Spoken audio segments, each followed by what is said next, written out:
अभी स्टेज पे हमारे 4 स्टूडेंट्स को इनवाइट कर रहा हूँ, जिन्होंने अपना करियर जस्ट शुरुआत की है। तो मुझे लगा कि आप उनसे अच्छी तरह से एक कनेक्शन कर सकते हैं। Okay, so let me invite Lekhashree, please sit here. Then Vandana, come वहां बैठिए। वंदना है प्लीज।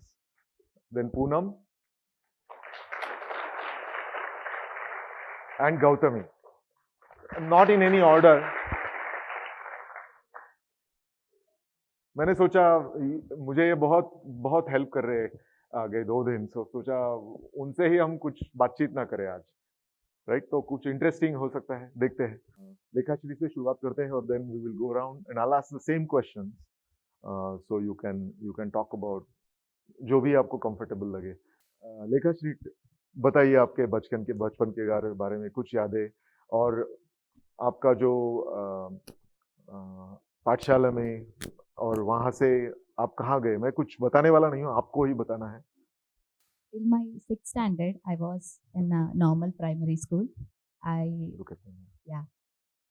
And then मुझे नहीं लगा था कि मुझे नवोदय में जाना चाहिए, and I just wrote the exam for sake of like both my parents are teachers and they were, तुम लिखोगे तो तुम्हारा knowledge increase होगा. It's just for the sake of knowledge. Just go and give your exam. And then after writing the exam, fortunately I got into it, and I never thought I would get into, I mean I'll go into Navodaya because it's a residential school, as you all know. And then my father asked me, क्या तुम जाना चाहती हो? Then I was very excited that yes, I would like to go. And then I really didn't know कि वहाँ जाने के बाद ऐसे parents, we have to be, I mean, away from home. But initially I was very excited, and after going there, I felt really good. I was proud as well. And then 3 days बाद मुझे ऐसे reality stuck हुआ, like अभी मुझे घर जाना है, मुझे यहाँ नहीं रहना है. I'm not able to, like I was feeling so homesick. So I called my parents and I told them that मैं यहाँ नहीं रह सकती. And then they were even ready to take me, but वहाँ का, like I understood after going there the quality of education. जहाँ तक मैंने प्राइमरी स्कूलिंग हुई थी, I belong to a very remote area. So वहाँ से मुझे the quality पे, yeah, I'm from Lakshmipur. It's a small village in Karnataka, and yeah, because it's a very remote place, वहाँ पे there were not many schools there, and मुझे वहाँ जाने के बाद the quality of education, the school is not only about the studies, it was about other activities as well. So मुझे लगा कि it's a really good platform, यहाँ पे मैं कुछ अच्छा कर सकती हूँ. So I stayed there. 8th तक I was still homesick. I used to cry always, but later on I was able to manage, and in 9th I got this opportunity to, as you all know that Navodayas migration में भेजा जाता है. So then I went to Jabalpur, Madhya Pradesh in 9th standard, and I stayed there for a year, and it was a really good experience. It's where I picked my Hindi. पहले बहुत टूटी फूटी हिंदी आती थी, अभी भी ऐसे ही है, but it's better. And then later on, and then obviously 10th, and उसी time पे, like before 2 years itself, मेरा batch, I'm 2008 to 2015 batch, and उसी duration में दक्षिणा exam GDST, you may all know, GDST का exam, like that scheme came out during that time, and I was in 2013 I gave my GDST, and I never thought, जैसे north में usually IIT JEE इस पे बहुत focus करते हैं, IIT जाना है, करके, but in South, I mean, at my place especially, it was not like that.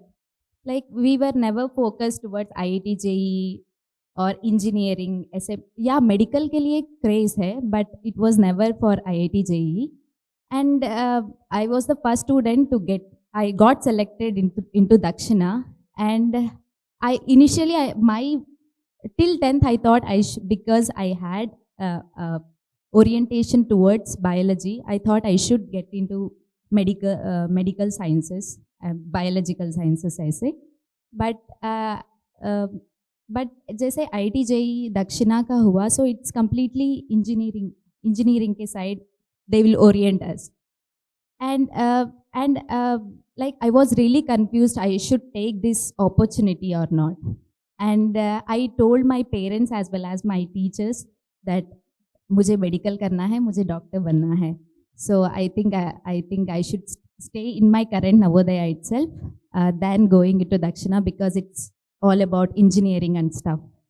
And they told, you are in a very initial stage to decide what you really want to do, and you cannot decide कौन से तुम्हारे लिए कौन से stream अभी, you are not in a position to exactly decide what your interests are. You should explore this, and this is not it's not a small opportunity, it's a big opportunity, you should take it.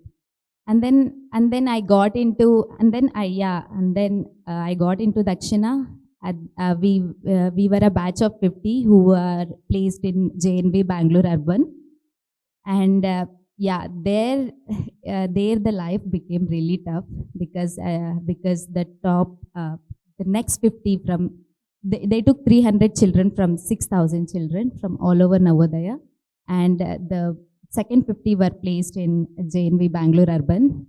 And the coaching, everything, the atmosphere was, it was not like whatever we used to have in our Navodaya till 10th standard.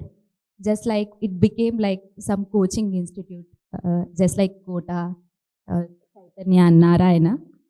So there it was really tough to adjust over there because of the difficulty level of the question, I mean the subjects, and it really increased after getting in there, because obviously IIT JEE के लिए बहुत तगड़ा preparation कराते हैं.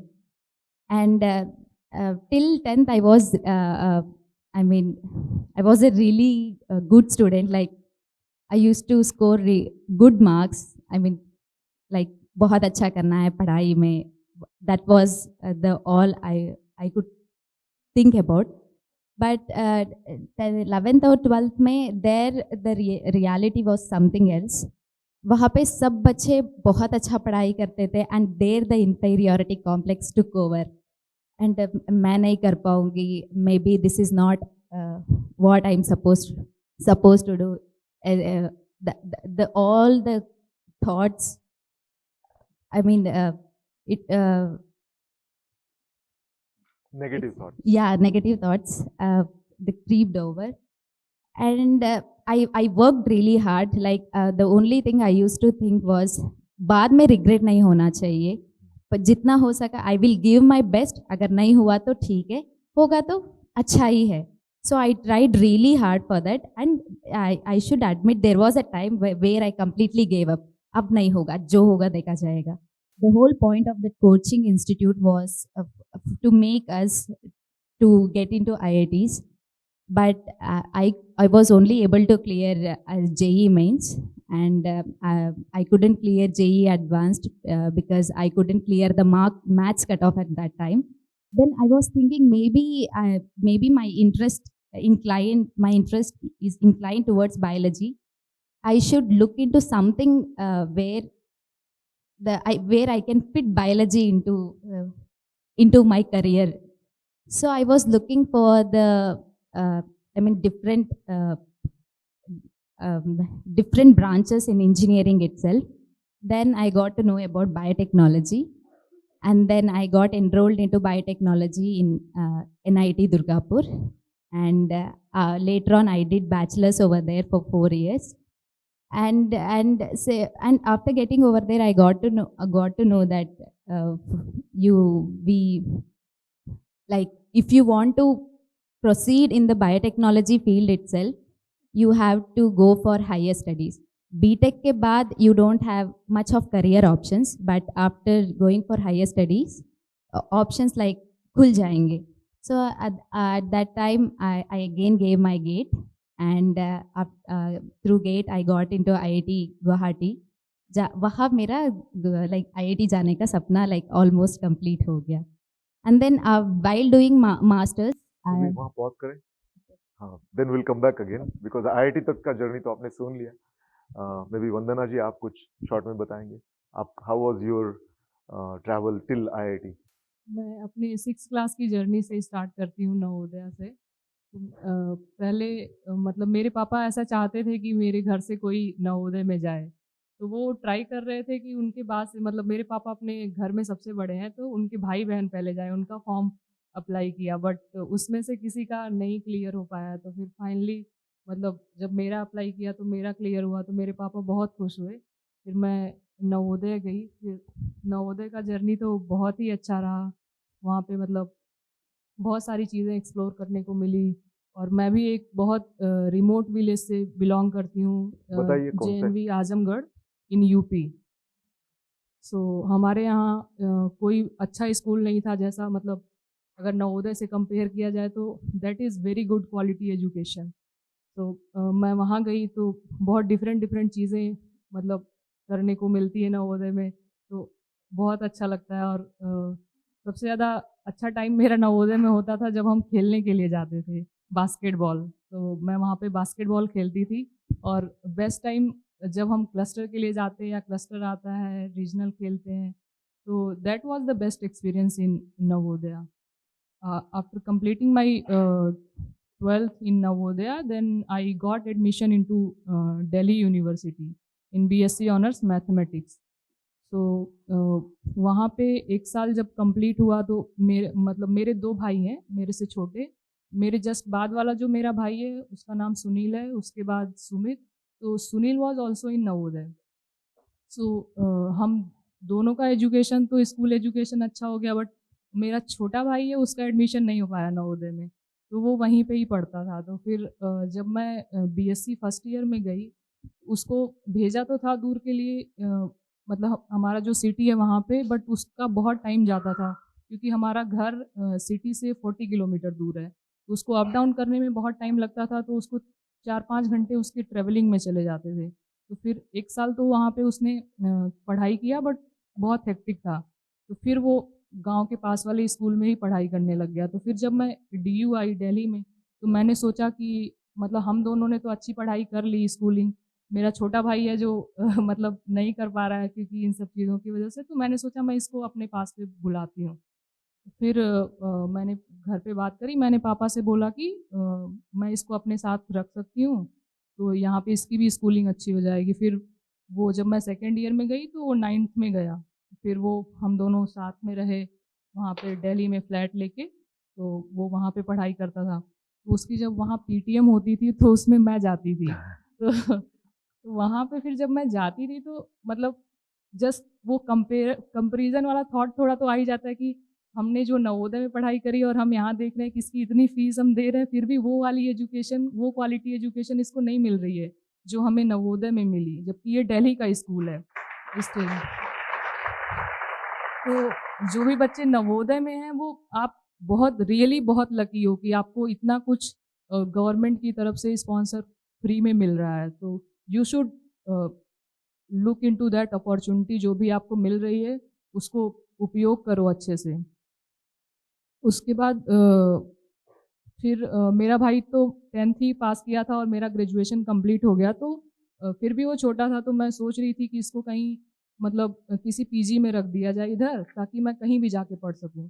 But PG में mostly मतलब school के बच्चों को नहीं रखते हैं. तो फिर मुझे लगा कि मतलब इसको फिर छोड़ के मैं कहीं बाहर नहीं जा सकती, तो मेरे को दिल्ली में ही किसी कॉलेज में एडमिशन लेना चाहिए ताकि मैं इसके इसका भी ख्याल रख सकूं और अपनी पढ़ाई भी आगे कंटिन्यू कर सकूं। तो इसलिए मैंने फिर हायर एजुकेशन के लिए मैंने दिल्ली में DU में अप्लाई किया एंड JNU में। तो फिर मेरा एडमिशन JNU में हुआ इन्वायरमेंटल साइंसेज में MSc के लिए। तो फिर मैं उधर चली गई और अपने भाई को मैंने एक रेसिडेंशियल एकेडमी था उसमें एडमिशन कराया। NDA प्रिपरेशन करना चाहता था वो, तो उसके लिए उसका एडमिशन उधर कराया। उसके बाद तो लॉकडाउन लग गया, फिर वो घर आ गया, मतलब तैयारी उसने करी। फिर देन ही got into BSc honours economics in central university of Andhra Pradesh and मेरा ग्रेजुएशन कंप्लीट हुआ वहाँ से JNU से। JNU का जर्नी तो बहुत ही अच्छा रहा, that is kind of life changing. और उसके बाद फिर देन मतलब जब 2021 में मेरा मास्टर्स कंप्लीट हुआ, then I got into DRDO as a junior research fellow. तो वहाँ पे आपको मेरी DRDO क्या है पता है? मैं भी बताइए उन्हें नाम। DRDO है एक डिफेंस रिसर्च डेवलपमेंट ऑर्गेनाइजेशन, जहाँ पे मतलब अपने जो भी आर्मी वगैरह है उन आर्मी का और साइंटिस्ट का साथ में मतलब काम करते हैं। आर्मी रिलेटेड चीज़ों के बारे में रिसर्च होती है, लाइक एवलांच फोरकास्टिंग, या जो भी हमारे सैनिक हैं उनके साइंटिफिक फील्ड में रिसर्च होती है। उसके 7 ब्रांचेज हैं पूरे ऑल ओवर इंडिया में, तो हर ब्रांच का डिफरेंट डिफरेंट काम है। जैसे आर्टिलरी का है एक ब्रांच, ऐसे ही जो मेरा वाला ब्रांच था उसका नाम है SASE, snow avalanche and study establishment. तो उसमें ऐसा होता है कि उसमें भी डिफरेंट डिफरेंट डिवीज़न है। तो मैं AFD में थी, एवलांच फोरकास्टिंग डिवीज़न। उसमें ऐसा होता है कि जब एवलांच, आप लोग को पता है एवलांच वो होता है जो स्नो एंड रॉक मटेरियल जब पहाड़ों से नीचे आते हैं सडनली, तो उसमें बहुत सारे लोग अगर उस रास्ते में आ गए, पेड़ आ गए, कुछ भी आ गया, तो फिर वो बहुत उनका हानि हो जाता है। तो उससे बचने के लिए हमारे जैसे ट्रूप्स होते हैं जो ऐसे ग्लेशियर रीजन में वर्क करते हैं, तो उसके लिए एवलांच फोरकास्टिंग ज़रूरी होती है कि हम पहले ही बता दें कि इस एरिया में एवलांच आने वाला है, ताकि वहाँ से लोगों को हटा दिया जाए और मतलब कुछ नुकसान ना हो, किसी का जान ना जाए या कुछ ऐसे प्रॉपर्टी का नुकसान ना हो। तो मैं उस डिवीज़न में वहाँ पे थी जहाँ पे एवलांच फोरकास्टिंग होती थी। तो 6 महीने मैंने वहाँ पे काम किया। मेरी पोस्टिंग मनाली में थी। वो बहुत ही अच्छा एक्सपीरियंस था। मतलब मेरे को पूरा हिमाचल घूमने को मिला, अकेले भी मैं कुछ कुछ जगहों पे गई, ट्रैवल किया, तो बहुत ही अच्छा लगा। उसके बाद फिर मैंने इधर का फॉर्म अप्लाई किया। मुझे लगा कि मतलब मुझे PhD करनी, मुझे रिसर्च में इंटरेस्ट है, तो फिर मैंने डिफरेंट डिफरेंट जगह पे फॉर्म अप्लाई किया। तो सबसे पहले तो मैं IIT मंडी का इंटरव्यू देने गई, फिर मेरा IIT बॉम्बे का इंटरव्यू हुआ, तो यहाँ का रिजल्ट आ गया। तो लास्ट ईयर जुलाई में फिर मैंने यहाँ पे PhD ज्वाइन किया। आप सबको यहाँ देख के बहुत अच्छा लग रहा है, ऐसा लग रहा है कि मैं ही यहाँ कहीं बीच में बैठी हूँ। पर ये भी अच्छा लग रहा है कि आपका भविष्य जो आप देख रहे हैं हमें, कि शायद हमसे कुछ प्रेरणा मिल सके, तो ये अच्छा लग रहा है कि हम आपके लिए यहाँ बैठे हैं, आपके गाइडेंस के लिए। तो मैं स्टार्ट करूँगी मेरे फैमिली बैकग्राउंड से। तो मेरे फैमिली में मैं, पापा, मम्मी और मेरी एक बड़ी बहन है। हम 2 बहनें हैं बस, लकीली मैं छोटी हूँ। तो मेरे पापा मम्मी उतने एजुकेटेड नहीं हैं, तो उनको पता है वैल्यू एजुकेशन का, तो उन्होंने हमें बचपन से ही प्रेरित किया कि हमें पढ़ाई तो करना ही है। यही तो उनसे ही हमें प्रेरणा मिली। और नवोदय का एंट्रेंस जो आप कहेंगे, तो उन्होंने मुझे बहुत घर पे ही ट्रेनिंग जिसे बोलते हैं, तो डेली 3 पेज जो हमारी नवोदय एंट्रेंस की गाइड होती है, अगर आपको याद हो, तो हर दिन 3 पेज वो हमें सिखाते थे डेली। और स्कूल में भी मेरे कुछ टीचर्स ने हेल्प किया, तो उनकी मदद से मुझे नवोदय में एडमिशन मिला, और वो भी मुझे वेटिंग लिस्ट में मिला, क्योंकि मेरा स्कूल जो है वो अर्बन एरिया में आता था। तो मेरा वेटिंग लिस्ट में एडमिशन हुआ। फिर मैं फर्स्ट डे मैं तो आपके साथ शेयर करना चाहूँगी फर्स्ट डे मुझे लेके गए स्कूल में और मुझे क्लासरूम में एंट्री किया, क्योंकि क्लास मिड ईयर था तो क्लास के बीच में मुझे छोड़ दिया और फिर वो लोग चले गए, मुझे बाय भी नहीं बोला। और फिर मैं हॉस्टल गई and then I cried a lot, but then फिर फ्रेंड्स एंड ऑल के साथ हम मिक्सअप हो ही जाते हैं जैसे भी। फिर उसके बाद फर्स्ट संडे जैसे ही आया तो मैंने बोला कि मुझे लेके जाओ, नहीं रहना है मुझे। पर फिर पापा ने समझाया कि नहीं, अच्छा स्कूल है, वहाँ तुम्हें नहीं, ये सब नहीं मिलेगा ये सब। तो फिर कैसे भी हम रहे नवोदय में। तो फिर वही डेली रूटीन और ये सब में हम खो ही जाते हैं। और हमने क्लासेस करना शुरू किया, मन बनाया और क्लासेस में भी एक्सेल किया। और 3 दिन बाद, मैं मिड ईयर में गई थी, 3 दिन बाद ही हाफ ईयरली एग्ज़ाम थे। तो मैंने एग्ज़ाम सभी दिए। तो एक दिन क्या था, हमें याद है कि हमारे पास एक ट्रंक बॉक्स होता था। तो मैं स्टोर रूम में अपने ट्रंक बॉक्स के साथ थी। I was having something and some seniors came in my house and they said कि where is Poonam Upadhyay, she failed in this subject, call her. Then I was like, okay, I got failed. 3 years only I came here. 3 days back only I came here. Okay, fine. I was telling this into my mind only. Then they said कि क्या खाते हो यार, कहाँ से आए हो, you have topped the exam. So they were pulling my leg. So ऐसे ही फिर मैंने स्कूल में भी बास्केटबॉल ज्वाइन किया and we went to regionals. And उसके सो लाइकवाइज बोर्ड्स आए, 11th 12th कंप्लीट किया। तो 12th के बाद मैंने ऐसे आईआईटी का कुछ कोचिंग नहीं लिया है जैसे मैम ने बताया। पर क्या था, मेरे मार्क्स ठीक ठाक थे 12th में, तो मेरे कुछ टीचर्स ने सजेस्ट किया कि आप दिल्ली यूनिवर्सिटी या वनस्थली यूनिवर्सिटी जो राजस्थान में है, आप वहाँ अप्लाई कर सकते हैं ग्रेजुएशन के लिए। तो टीचर्स ने काफ़ी मोटिवेट किया। तो दिल्ली यूनिवर्सिटी की कट ऑफ आती है, अगर आप अप्लाई करें तो आपके मार्क्स के बेसिस पे आपको कॉलेज असाइन होता है। तो लकीली मुझे ARSD कॉलेज दिल्ली यूनिवर्सिटी मिला, साउथ कैंपस। तो अब क्या था कि मुझे नवोदय के बाउंडेड रीजन से मुझे दिल्ली जाना था, जो कि मेरे लिए एक नई दुनिया थी कि घर से कैसे जाना है, ट्रैवल कैसे करना है, वो सब नहीं पता था।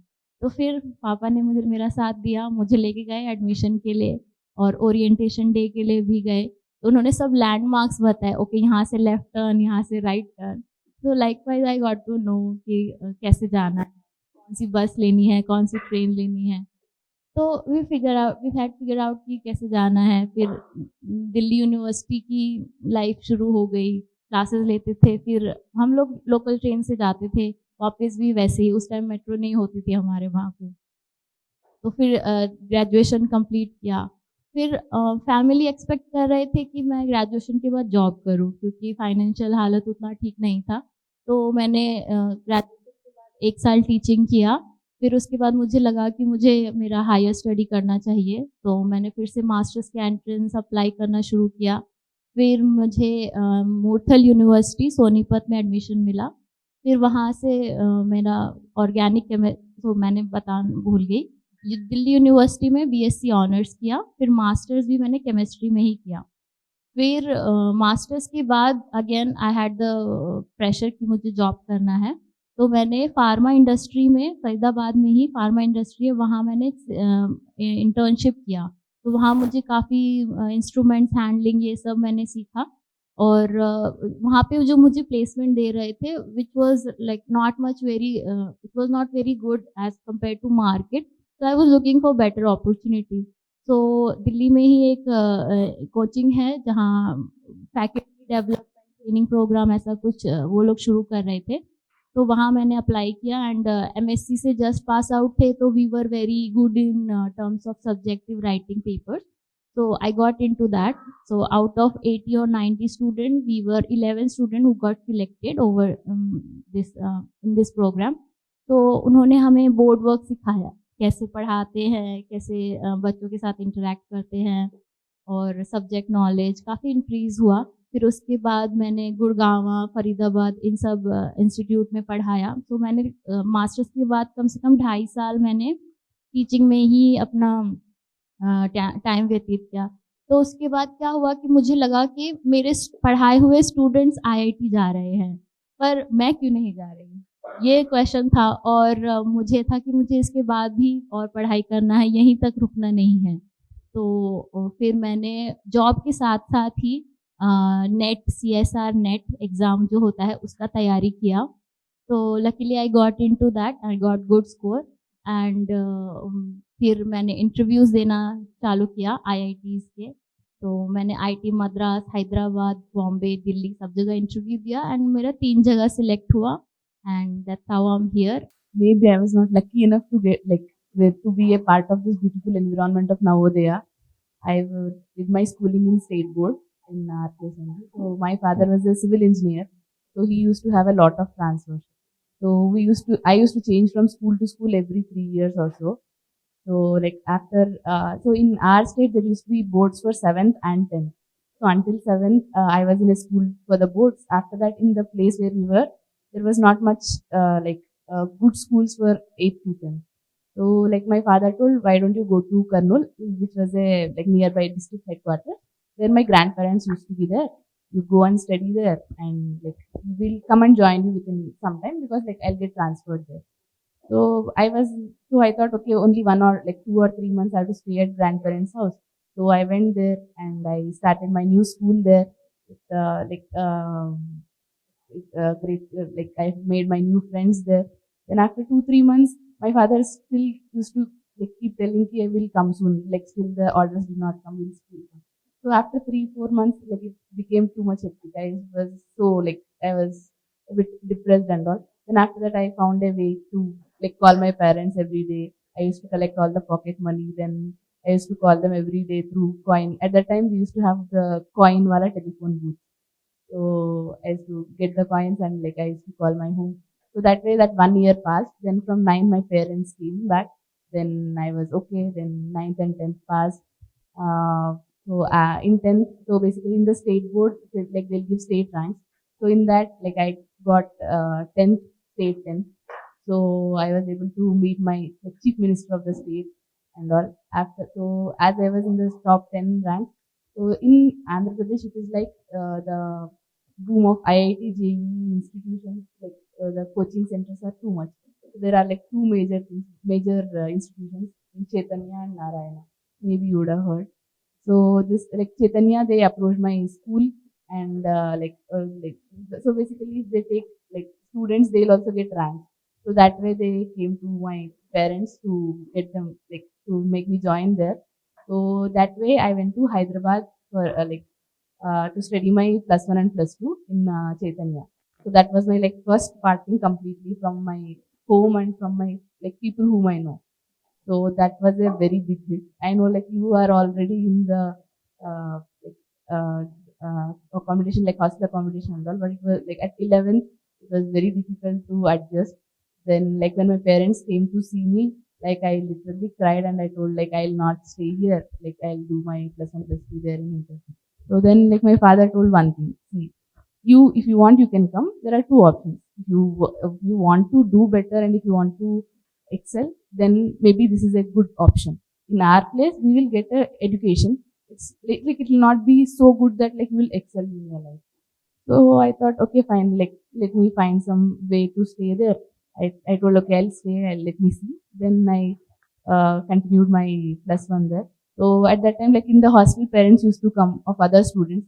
So at that time, like after in the lunch breaks, I used to go and ask the parents for phone and I used to give a missed call and my parents used to call back. So that way I was able to manage. So after +2, so when I was giving exams, JEE, IIT JEE was only like, it was not mains and advanced. There were two papers. So I gave JEE advanced, JEE, IIT JEE exam.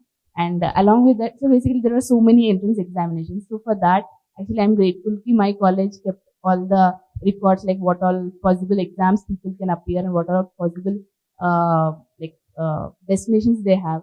So through that, I came to know about ISAT. So there is a college called Indian Institute of Space Science and Technology in Trivandrum. It's a single like government funded college. It is completely it is a sort of nurturing you to work in space industry. So through that exam, I got into IISc in Trivandrum. So in that, I finished my bachelor's. After bachelor's, I joined as a scientist in ISRO.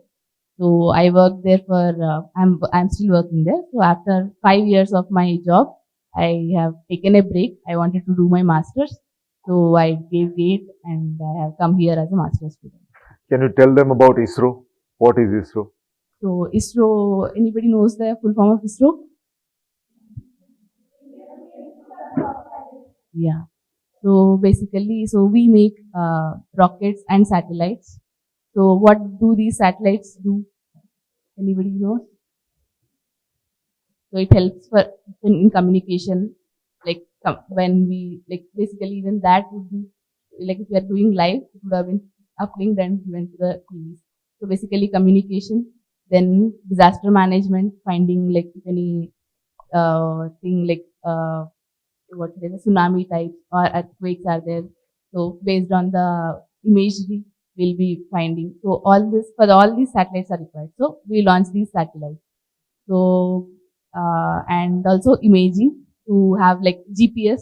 You people would have used GPS to move from place to place. Like if you're in an unknown place. So for that there are navigation satellites which are sent. So these are like the major areas. Lekhashri can tell us about your specialization and what do you do? What is the research that you're conducting here? Yes, sir. I'm working with Professor Shomyo Mukherjee, and I'm working on biosensors, specifically differentiation of bacteria and viruses from liquid samples. To give you a brief about it, as you all know, you might have known about antibiotic resistance because nowadays for everything doctors are prescribing antibiotics. Recently COVID हुआ था, so for COVID you all know वो एक viral infection है. Even then we have been taking antibiotics in that case. कि ज़्यादा antibiotics लेने की वजह से और मिसयूज़ ऑफ एंटीबायोटिक्स जो बोल सकते हैं, जहाँ पे नहीं लेना चाहिए वहाँ पर एंटीबायोटिक्स लेना. अगर 5 डेज तक एंटीबायोटिक्स प्रिस्क्राइब किए हैं तो 3 दिन लेना, 2 दिन नहीं लेना. ये सब चीज़ की वजह से this will cause the bacteria to acquire that resistant to the antibiotics. That means अगर तुम लोग एंटीबायोटिक ले रहे हो, if you have the infection of if you are not taking antibiotics properly, so that bacteria can acquire the resistance. That means even if you are taking the antibiotic, it will not kill bacteria अगर सही तरीके से नहीं लोगे तो. So because of this superbugs करके, superbugs यही जो बैक्टीरिया है जो एंटीबायोटिक्स से नहीं मरते हैं.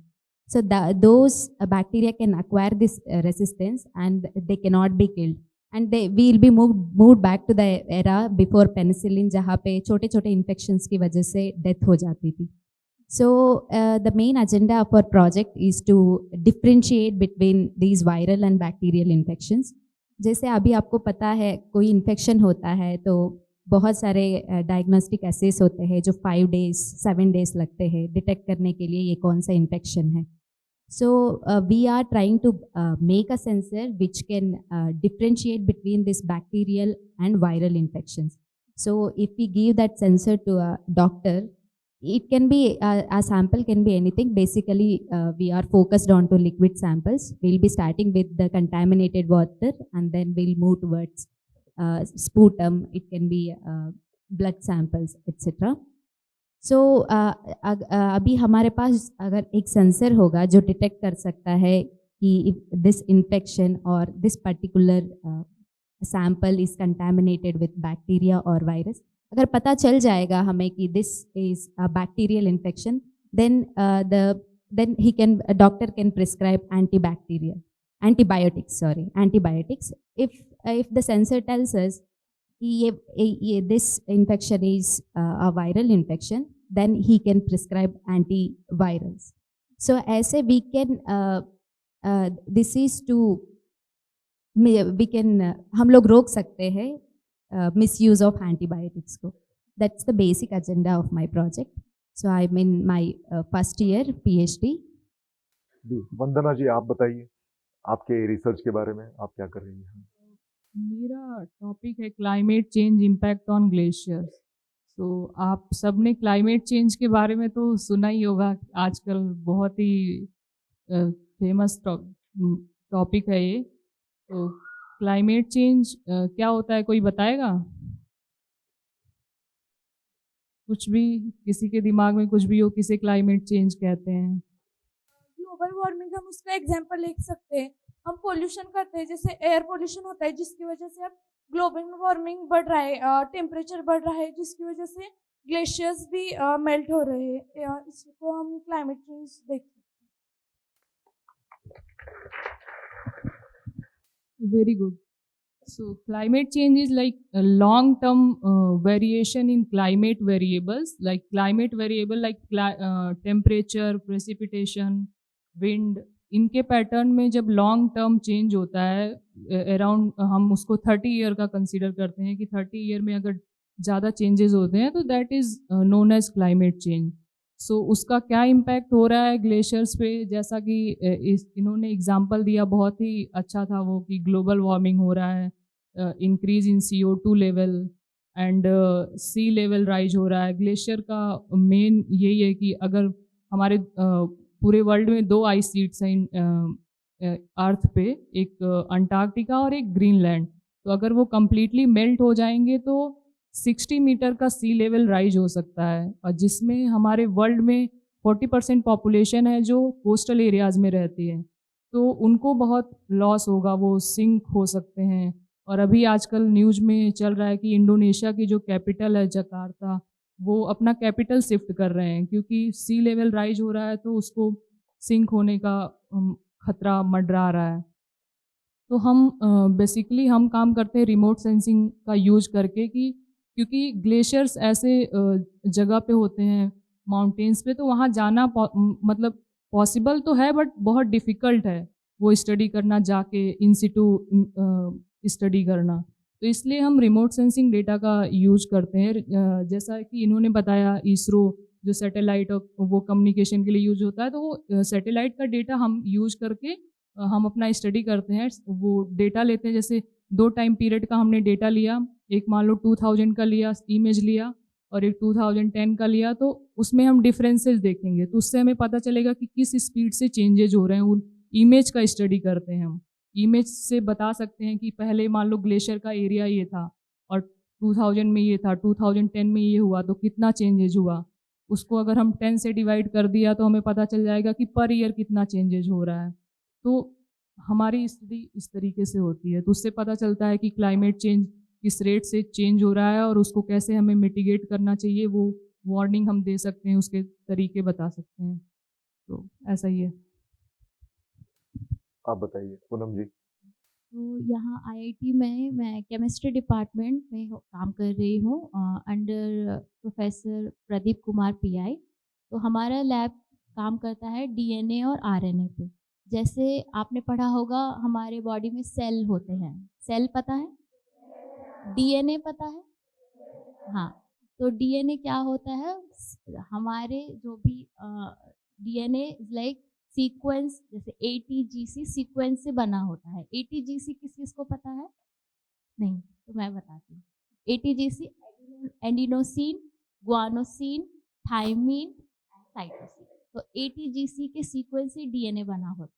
तो क्या होता है, एनवायरनमेंट में बहुत सारे सोर्सेज होते हैं, जैसे UV रेडिएशन, केमिकल एक्सपोजर, और भी बहुत सी चीज़ें होती हैं जिनसे इनके स्ट्रक्चर में बदलाव हो जाते हैं।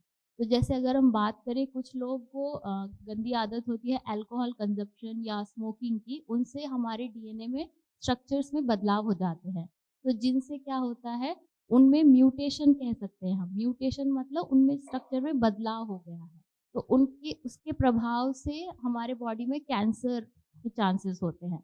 तो हमारा लैब क्या काम करता है, ये हम जो मॉडिफाइड DNA है, जिनके स्ट्रक्चर्स में बदलाव हो गया है, हम उनको मिमिक करते हैं लैब में, हम उनको बनाते हैं, फिर हम उसको सेल में डाल सकते हैं या हम सेल के बाहर भी उसका स्टडी कर सकते हैं। तो ये काम मेरे आसान शब्दों में अगर मैं बताना चाहूँगी, तो हम जो मॉडिफाइड DNA है उनका स्टडी करते हैं। Thank you. धन्यवाद पूनम जी। गौतमी जी, बताइए अपने बारे में। तो मैं इलेक्ट्रिकल बैकग्राउंड से हूँ, तो basically I work on chips. Basically हर अभी एक वॉच में या वॉशिंग मशीन में हर जगह में अभी चिप्स तो यू मतलब लगते हैं। तो basically they are like brains of दो सिस्टम्स। तो उस चिप्स में मैं काम करती हूँ। तो मेरा अभी एमटेक के लिए मास्टर्स के लिए मेरा काम है। तो बेसिकली इस चिप्स में जो भी डिज़ाइन है तो उसका सिक्योरिटी का थोड़ा सा मतलब खतरा है, रिलायबिलिटी का खतरा है और सिक्योरिटी का खतरा है। मीन्स इफ समबडी इज मैंने एक डिज़ाइन बनाया है which is like genuine to me, and मतलब मैंने डिज़ाइन बनाया which is giving me some advantage. तो वो there are like other companies which can come and attack the chip and can know the design. तो उस design के ऊपर तो basically when you design itself how to add some more like safeguards to protect it from that security threats. This is what I'm working on my master thesis. And as such, in my job, the research which I do is basically I work on solid state recorders. So solid state recorders क्या होते हैं? तो basically एक satellite होता है तो उसमें so basically it moves around the earth all the time. So when it moves around the earth, we will not have the visibility of the satellite to the ground station all the time. So basically we have to dump the, so when we are doing imaging, satellite imaging or any other spectrum analysis we want, so basically all the instruments on the satellites, they'll do the analysis on the board, and they will so the data that they collect, they'll compress it and store it temporarily. And as soon as when there is a ground station which is visible, at that time we'll dump the data. So basically I am part of making this storage area in the satellite. So like it will collect the data from the payload and it will dump it whenever the ground station is visible. Then it will get away. So basically memory management is like what I do there. Thank you Gautami. हमारा वक्त बहुत कम है। हम हमारे अगले guest की भी राह देख रहे हैं स्टेज पे। एक मिनट में आप बता सकते हैं ये प्रोग्राम वाइज प्रोग्राम में आप क्यों पार्टिसिपेट कर रहे हैं, और इन बच्चों को आप एक मिनट में कुछ बता सकते हैं कि उनको कुछ सलाह दे, मशवरा दे तो दे दीजिए please. Like as we are from Navodaya, it's a kind of gratitude, and we got so many things wherever we are now here. It's because of Navodaya, because of the education we got over there, the guidance. So it's a kind of showing our gratitude by getting involved in such things. And in future, if we get opportunities like that, we'll definitely do. And Any advice to the children that you would give? One word or whatever you can tell. Like it's not always the smart ones who win. Hard work and persistence will get you anywhere. So maybe there will be downfalls, but don't give up. Yeah, that's what I want to say. Thank you. वंदना जी। मेरा तो ऐसा है कि नवोदय का नाम ही सुनो, मैं कहीं भी सुनती हूँ तो उसके लिए हमेशा ही मैं रेडी रहती हूँ हेल्प करने के लिए, क्योंकि वही है जैसा इन्होंने बताया कि आज हम जहाँ भी हैं तो हमें लगता है कि नवोदय का बहुत बड़ा रोल है इस चीज़ में। जो जिस जगह भी गए या जो भी, तो नवोदय हमेशा हमारे साथ ही रहता है। और ऐसा भी होता है कि कोई नवोदय का मिलता है तो बहुत ज़्यादा टाइम नहीं लगता उसके साथ एडजस्ट होने में, मतलब बहुत जल्दी हम कनेक्ट कर जाते हैं एक दूसरे से। तो नवोदय के लिए तो हमेशा मतलब रेडी रहती हूँ मैं। तो बस इसके पहले भी अभी हमारा एक प्रोग्राम हुआ था यहाँ पे, first time Navodaya day celebration हुआ था 13 अप्रैल को। तो हम लोगों ने ही ऑर्गेनाइज़ किया था वो इवेंट। तो उसमें डीसी सर आए थे पुणे रीजन के, तो उन्होंने बताया कि ऐसा प्रोग्राम हो रहा है तो आप लोग पार्टिसिपेट करो। तो फिर बस हमने ज्वाइन कर लिया कि नवोदय वाले बच्चे आ रहे हैं तो उनके लिए कुछ करने का मौका है तो हमें करना चाहिए। तो दैट्स ऑल।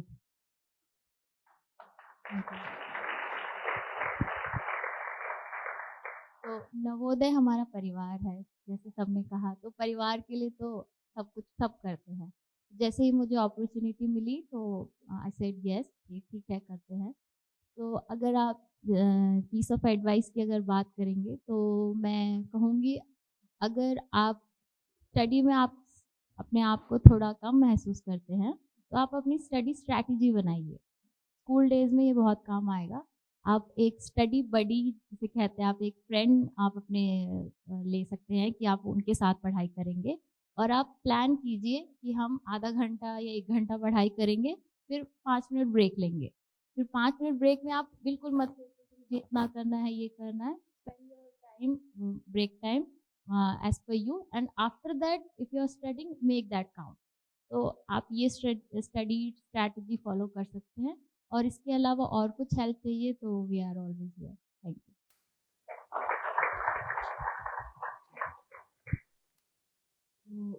मैंने इस program basically I like being volunteering to this type of programs.